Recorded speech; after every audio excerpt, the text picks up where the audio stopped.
Berita pertama ada bek timnas Indonesia, Calvin Verdonk yang mengalami nasib apes saat memperkuat timnya NEC Nijmegen dalam lanjutan Piala Liga Belanda, Kamis 19 Desember dini hari. Dalam laga yang berlangsung di Stadion Acito Almelo tersebut, Calvin Verdonk kembali dipercaya turun sebagai starter saat menghadapi tuan rumah Heracles Almelo.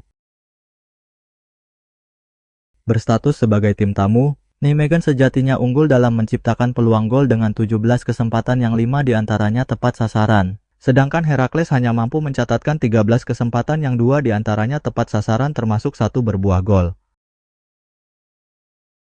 Akan tetapi, Nijmegen gagal menguasai permainan dengan mencatatkan rata 43% berbanding 57% yang dikuasai Heracles. Meski mampu ciptakan beberapa peluang, namun hingga 90 menit laga berjalan tidak ada gol yang bisa dicetak Calvin Verdonk CS.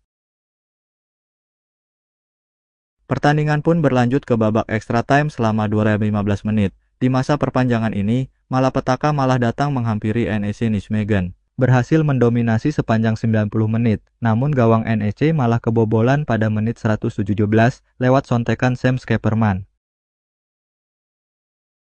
Di sisa pertandingan, Calvin Verdonk yang belum juga tergantikan, masih berusaha untuk mencetak gol penyama kedudukan. Namun hingga 120 menit laga berjalan, skor 1-0 tetap tak berubah dan membuat NEC Nijmegen gagal melaju ke babak 8 besar Piala Belanda.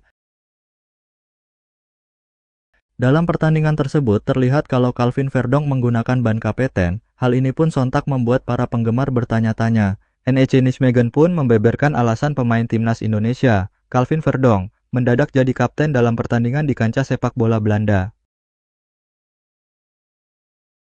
Dalam laga itu, NEC Nijmegen, klub yang dibela Calvin Verdonk, harus bermain selama 120 menit, setelah laga berakhir imbang tanpa gol di waktu normal. Gol Sam Schepperman pada menit ke-117 menjadi satu-satunya pembeda dalam pertandingan, yang membuat Heracles menang tipis dengan skor 1-0.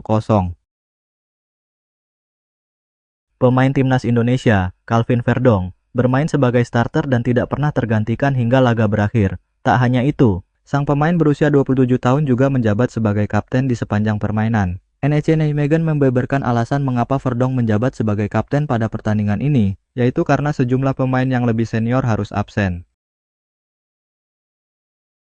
Thomas Owejan dan Dirk Prope absen karena sakit, Bram Nuitink juga tidak masuk dalam skuad karena keluhan minor. Sebagai imbasnya, Calvin Verdonk mengenakan bak kapten pada Rabu malam waktu setempat. Demikian penjelasan dalam situs resmi NEC Nijmegen. Sayangnya dengan kekalahan ini, maka NEC Nijmegen tidak akan bermain lagi di Piala KNVB pada musim ini. Laga berikutnya, mereka akan kembali bermain di kasta tertinggi Liga Belanda, Eredivisie, dengan bertandang ke markas Willem de Goulau.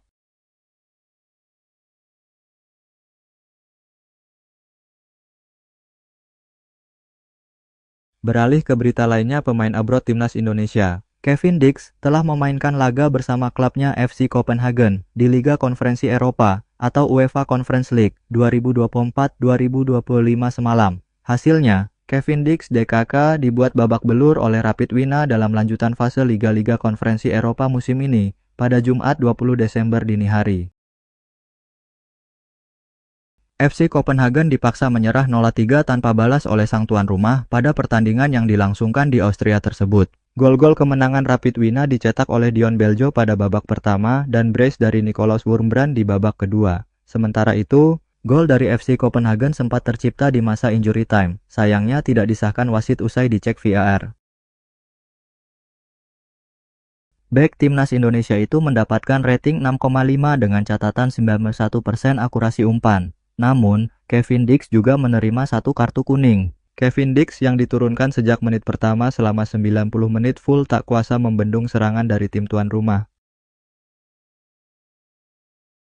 Hasil kekalahan itu membuat FC Copenhagen menempati posisi ke-18 dalam klasemen fase Liga UEFA Conference League. FC Copenhagen telah memperoleh 8 poin dari 6 pertandingan yang telah dimainkan. Sementara Rapid Wina berada di posisi keempat dan punya peluang lolos ke babak berikutnya setelah meraih 13 angka.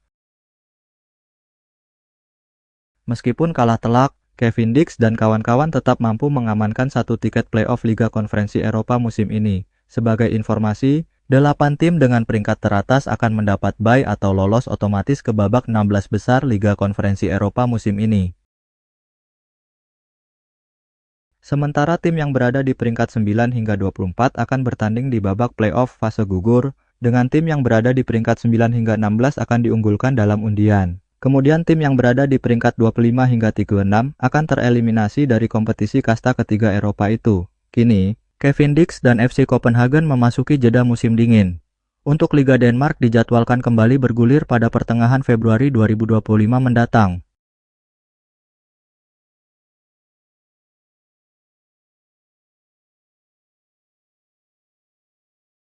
Pindah ke Liga Italia, pemain timnas Indonesia, Jai Ijes, masuk dalam radar rival Juventus menjelang bursa transfer musim dingin yang akan dimulai pada Januari 2025 mendatang. Sang bek tengah berusia 24 tahun tampil memukau ketika klubnya Venezia bermain menghadapi Juventus di laga lanjutan kasta tertinggi Liga Italia, Serie A, pada Minggu 15 Desember lalu. Dalam laga tersebut, Ijes berhasil mencetak sebuah gol yang sempat membuat Venezia unggul dengan skor 2-1. Namun, laga tersebut berakhir dengan skor imbang setelah Dusan Vlahovic mencetak melalui eksekusi penalti. Sejatinya, Ijes bermain apik pula dari segi defensif dengan berulang kali meredam gempuran Vlahovic. Alhasil dari performa gemilangnya, Ijes mengalami peningkatan harga pasaran menurut situs Transfermarkt. Harga Jai Ijes kini bernilai 52,14 miliar, yang mana meningkat dari yang sebelumnya bernilai 43,45 miliar. Berdasarkan penyesuaian pada hari Rabu 18 Desember 2024 kemarin. Tak hanya itu, menjelang bursa transfer Januari, nama Jai Ijes juga termasuk dalam pembicaraan di kalangan media Italia. Menurut warta dari jurnalis asal Italia, Giacomo Morandin, melalui cuitannya di media sosial X, Ijes masih masuk dalam radar Torino, yang notabene adalah rival sekota Juventus. Ini bukanlah hal yang baru karena Torino sudah pernah dikaitkan dengan sang pemain timnas Indonesia pada musim panas lalu, Paolo Vanoli, yang pindah dari Venezia ke Torino, menginginkan sang bek tengah di Stadio Olimpico Grande pada musim panas lalu. Meski kepindahannya gagal terlaksana pada musim panas, Ijes masih berpeluang untuk menyeberang pada Januari 2025. Torino masih terus memantau secara seksama sang pemain Indonesia Ijes pada Januari. Sang bek tengah merupakan kesukaan Vanoli yang melatihnya di Venezia, cuit akun @iljakmora pada Kamis 19 Desember. Jai Ijes dikaitkan dengan Torino pada musim panas setelah Granata menjual Alessandro Buongiorno ke Napoli. Torino sebenarnya telah merekrut banyak bek tengah pada musim panas, termasuk Saul Coco, Sebastian Walukiewicz, dan Guillermo Maripan. Namun, Vanoli tampaknya masih memerlukan amunisi di bursa transfer Januari, setelah Torino turun ke peringkat ke-11 klasemen sementara Serie A pada pekan ke-16. Padahal, pada awal musim, tepatnya di pekan ke-5, Torino sempat menjadi pemuncak klasemen Serie A. Tetapi, menghadapi isu transfer ini, intensi Ijes dan klubnya jelas. Seperti dikutip dari Tutto Mercato Web, Ijes maupun Venezia akan menutup pintu rapat-rapat untuk proposal yang datang selama bursa transfer Januari. Jai Ijes hanya mau mendiskusikan transfer ke klub lain pada musim panas mendatang. Untuk saat ini, dia ingin fokus pada tugas menyelamatkan Venezia dari degradasi. Mantan pemain Go Ahead Eagles ini tidak mau meninggalkan Venezia di tengah jalan. Apalagi, perjuangan tim hitam hijau kini akan semakin berat.